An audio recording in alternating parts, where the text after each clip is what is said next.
Sou sócio do Jornal Clube há 73 anos. 73. Sou sócio desde 1935. Porque Foi esse?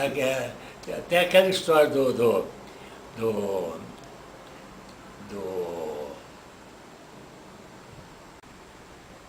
o Flávio, esse que escreveu um livro sobre igreja, etc. Que é o Flávio, Flávio o quê? Para os amigos, tudo. Para os inimigos, justiça. Você sabe que teve, eu não posso contar casos aqui, de repente, vamos usar isso depois. Não, eu vou contar, hoje nós não vamos falar, vamos deixar para depois o negócio do trabalho seu, vamos devagar sobre outras coisas. Vamos.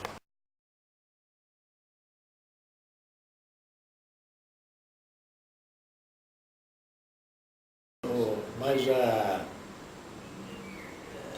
caso é isso. Rose, nós vamos tomar um esquinho aí, viu? Vamos tomar um esquinho então. Vamos um. Rose, você vai fazer o seguinte, você pega uma bandejinha, põe aquele queijo que está na caixinha, você põe a caixinha inteira, o queijo, pega 2 copos grandes, daqueles grandes, pega soda e pega a garrafa de uísque para mim, você vai servir, nós vamos tomar uísque. Você falou em café, mas ele prefere uísque, né? Se eu vou servir um café, eu digo, não, vamos você tomar uísque. O uísque é melhor, Rose. O uísque é melhor. O café é para depois do uísque, né? Tá certo.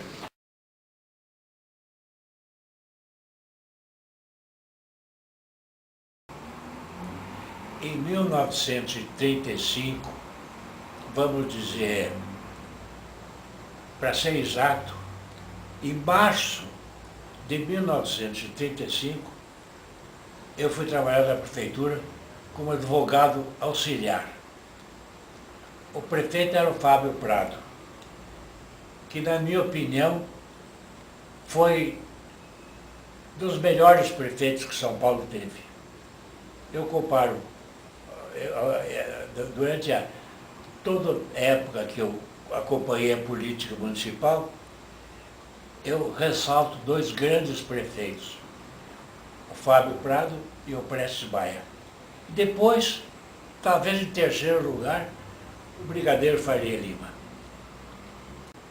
Porque São Paulo já teve prefeitos até ridículos. Sim. Teve um prefeito que chegou, durante o expediente, montar num cavalinho de bronze que tinha no gabinete, cavalinho feito pelo Brecheret. Era o Milton Improta. Milton Improta. Não, e ele se escondia debaixo da mesa, não é isso? Escondia debaixo da mesa. Chegou um embaixador, não sei que país, o oficial do gabinete, ele abriu a porta, o prefeito não estava, ele estava embaixo da mesa. E teve outros, teve salafrários. O Fábio Prado foi nomeado pelo Armando Salles de Oliveira. Naquele tempo o prefeito não era eleito, era nomeado. Isso. E o Fábio Prado encontrou uma prefeitura que tinha 39 diretorias. Sendo que tinha diretoria, que você vai até dar risada de eu contar, tinha uma chamada assim, Diretoria de Cemitério e Extinção de Formigueiro. Você já viu coisa igual? Diretoria de Cemitérios e Extinção de Formigueiro. Meu Deus do céu. Pois é.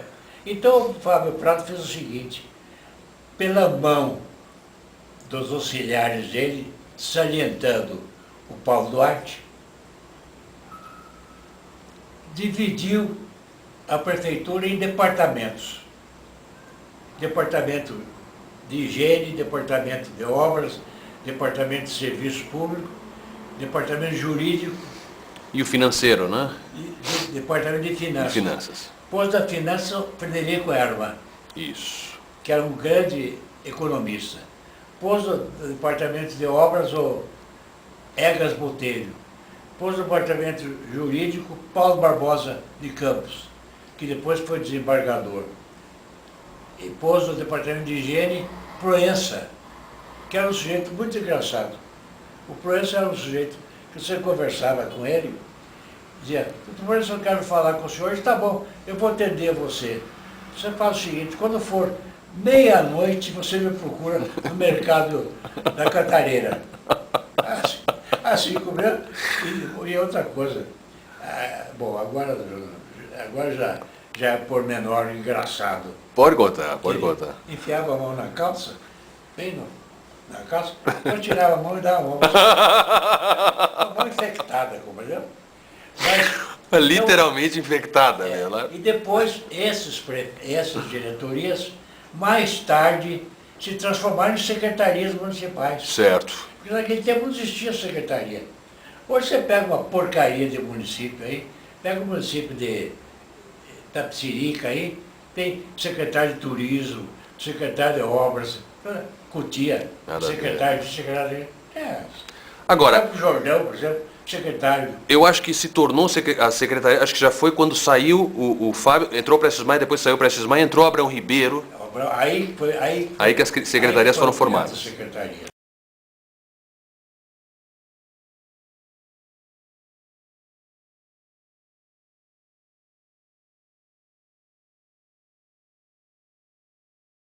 O Laerte foi um grande camarada, amigo meu. O Laerte foi, dos Assunção, foi talvez um dos mais ilustres. Nunca trabalhou, foi jornalista, foi dono do Jornal do Comércio, cujo sócio era o João Sampaio. O João Sampaio. Genro do Prudente de Moraes. Genro do Prudente de Moraes. E o Laerte herdou 2 ou 3 fortunas. E o Laerte tinha uma biblioteca dos 10.000 volumes, lidas e anotadas. Compreendeu? Uma cultura monumental. Uma cultura monumental. E eu era amigo dele. Quando ele morreu, suicidou-se. Não sei, teve um problema com aquele família, aborrecimento dele com genro, qualquer coisa, que eu não vou entrar em pormenor, porque coisa meio escabrosa. E um dia telefonaram lá dizendo que tinha dado um tiro no peito. Mas quem fez o inventário dele fui eu. Eu fiz o inventário dele, fui advogado dos filhos dele, fiz o divórcio da filha dele, fui advogado do Pedro, do José, fui advogado da família toda. Mas o Laerte, então, ele teve uma existência, o senhor diria que foi uma existência trágica? O senhor diria que ele teve uma existência trágica? Mas ele morreu suicidado. Eu acho que o fim dele foi trágico, A existência dele foi calma, lida, estudada. Um homem refinadíssimo, inteligente, rico, político de êxito, não? Tinha uma memória formidável. Bebia e comia muito bem. Muitas vezes eu ia almoçar na casa dele, almoço tarde, 2h30, 3 horas da tarde. Bebia vinho, muito bom vinho, conhecia muito bebida. Ele conhecia bebida como ninguém conhece igual. Quando estavam fundando o Partido Constitucionalista, foram buscar o Laerte na casa dele, como uma pessoa que reunia as qualidades para política nova. Então houve uma reunião na casa do Dr. Vicente Prado. E as tantas resolveram tomar champanhe. E puseram 3 ou 4 marcas de champanhe em cima da mesa. E o Laerte, cada um bebeu. O Laerte, essa aqui é uma Taitangê, essa é uma Viúva Clicquot, essa é uma Pommery. E houve uma garrafa que, depois que ele fez a classificação, tinha uma outra garrafa da mesma marca. Aí puseram no copo que ele já tinha tomado e perguntaram para o Dr. Laerte, que champanhe é essa? Ele disse, é Pommery. Mas a primeira que eu tomei é de 1918, essa é de 1926. Era um grande conhecedor mesmo. Grande conhecedor de bebida. Houve um almoço, e nesse almoço o sujeito chegou com uma espécie de garçom chegou e disse, coronel, pro Laerte, coronel, o senhor quer tomar um gole d'água para ele? Ele disse, não, obrigado. Aí chegou um camarada qualquer, chamou o garçom e disse, você chamou o doutor Laerte de coronel? Ele não é coronel, ele é doutor Laerte, ele é presidente do partido aqui. Ele disse, então vou pedir desculpa para ele. Doutor Laerte, o senhor me desculpe de chamar o senhor de coronel. Ele disse, não, não tem importância, mas aquela história de me oferecer água... Não sei se foi gripe, o que foi, fiquei doente e fiquei de cama em casa, né? De repente minha mãe chegou e disse, aí tem um rapaz, um senhor que veio visitar você aí. Eu disse, como é que chama? Ele disse que chama-se Lázaro, manda ele entrar. E ele entrou e sentou, minha mãe, eu estava deitado, minha mãe com a cadeira ali, minha mãe sentada na minha cama, ele com a cadeira ali, e começou a conversar comigo e com a mãe também. E de repente falou de uma pessoa qualquer. E ele criticou a pessoa, sabe? Esse camarada não era grande coisa, não. A senhora quer saber de uma coisa, dona? Falando para a mamãe. Ele era o verdadeiro bebedor de água. Eu nunca me esqueci disso. O máximo que ele podia imaginar de xingamento era um bebedor de água, né? A senhora sabe de uma coisa? É um verdadeiro bebedor de água. Não havia coisa mais... Arrasou com o sujeito.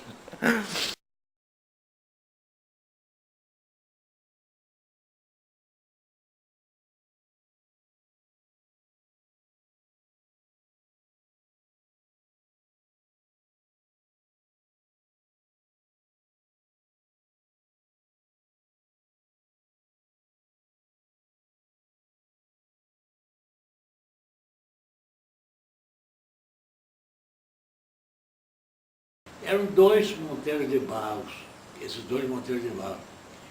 E os dois eram gêmeos, e eu conheci. Eu conheci muito porque eu tinha uma namorada, isso já mais tarde, em 1939, e ela tinha uma amiga que era namorada de um desses camaradas. Mas estavam os dois no tomando clube, sentados no sofá, os dois conversando. Nisso entra o Alexandre Marcondes. Ah, o ministro, não? O ministro que vivia no Peleque deslascado. Quando ele passou, ele parou em frente ao sofá e disse, a burrice conversando com a ignorância. E foi embora. Já viu coisa igual? Eu vi ele como deputado, com um jornal enrolado na mão, na Praça Patriarca, dirigindo o trânsito. Aqui. Eu olhei, parei, ele aqui.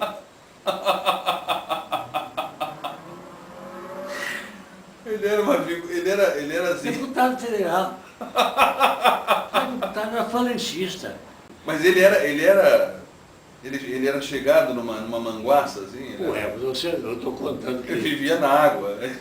Tanto que o neto dele, que era pai de Barros, casado com a neta filha dele, ele morava aqui na rua Bartira, nas Perdizes. Essa rua de cima, mas chama Bartira, né? Bartira. Ele dizia, vovô mora lá, mas tudo que ele ganha, o Bartira. Para fazer piada, por favor. Disse, vovô, tudo que o senhor ganha, o Bartira. O Bartira. Pois é. Mas o Marcondes, eu não sabia que ele era um bebedor contumaz. Ele tinha um irmão chamado Silvio. Esse irmão era professor de Direito Comercial da Faculdade de Direito. Porque ele era meio gabola, ele, sabe? Eu bebia também. Também. Bebia também bastante. E tinha um outro que trabalhava na prefeitura. Mas todos muito inteligentes. O Marcondes foi, eu acho que foi ministro de Do duas trabalho. pastas, trabalho e depois educação. Autor da lei da lei do trabalho, da lei trabalhista. Da lei trabalhista. Da lei trabalhista. Falava, de noite ele falava discurso gravado, porque a hora que radiava o discurso, ele já estava na água. Né? Pois é, mas o Alexandre Marcondes. Já estava na água, O né? Alexandre Marcondes, eu conhecia muito ele, era, vamos dizer, sujeito que dava muito valor a ele, sim. Ah, pretencioso, metido. Pretencioso. Pretencioso. E às vezes eu ia almoçar na pensão do Humaitá, que era do Ian Almeida Prado, ele ia também almoçar lá na pensão. Certo. Porque o Ian tinha, além de tinha a maior biblioteca de livros brasileiros, ele tinha uma adega formidável.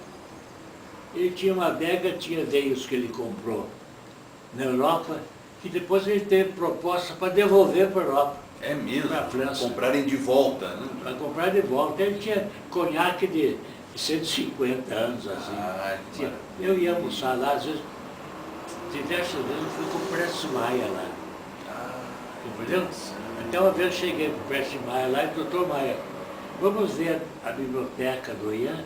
Ele disse, não, eu não quero ver a biblioteca, eu quero ver a garrafoteca. Porque o Prestes Maia também gostava de enxugar, viu? Ele também gostava. Mas não era pau d'água.